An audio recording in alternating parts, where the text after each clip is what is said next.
Hi everyone, Pastor Chris over here. Got a little devotion for you today. Got a reading from 1 Corinthians chapter 5, verses 6 to 8. Your boasting is no good.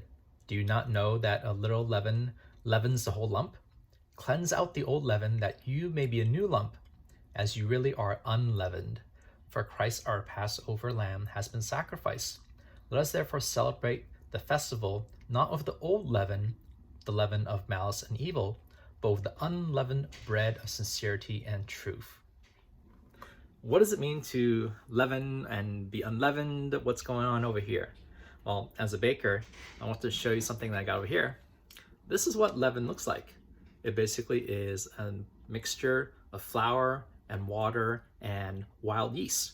And what this does when you add it to a batch of dough is it causes that nice, beautiful, big rise, that nice puffy loaf.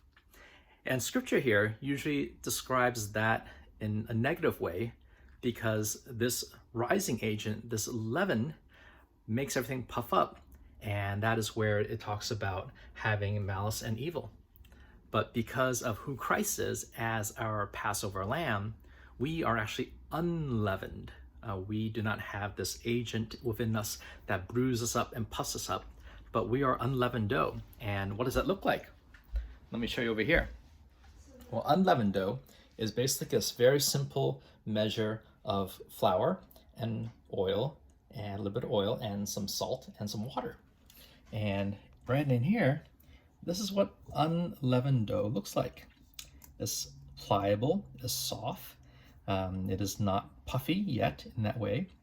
And when you roll it out, it looks like this. So Scripture calls us to be like this unleavened bread. And during the Passover season, people roll this out. Many countries have it. You might know it also maybe as a tortilla or flatbread, but it's very soft, and sometimes you can use even to add a little extra understanding, use a fork, because this is how Scripture says we have been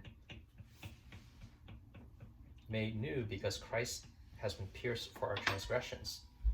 So after I have made all these holes in here, you can carefully lift up all this and bring it over here to the pan.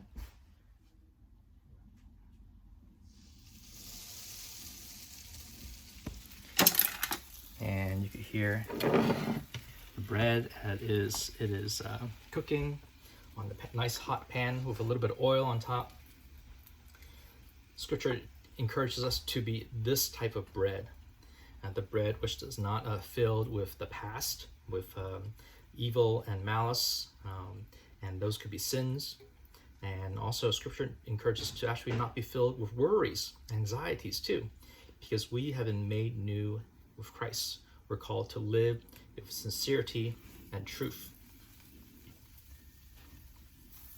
And this does make a wonderful, yummy, good bread that you can use anytime for your breakfast, lunch, or dinner.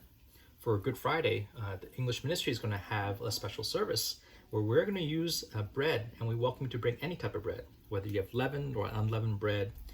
Bring it, and we're going to use it as in a way to understand Christ, to experience and meditate the time when he was broken for us.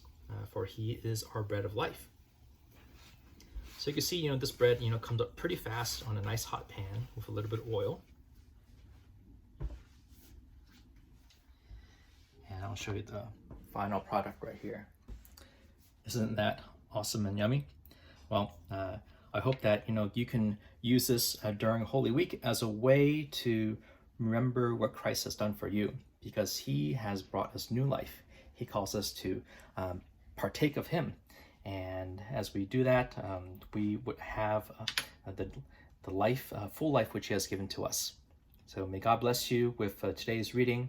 Remember, once again, you're not called to live according to the old leaven, but Christ calls you in his word to be unleavened bread, full of sincerity and truth. God bless you.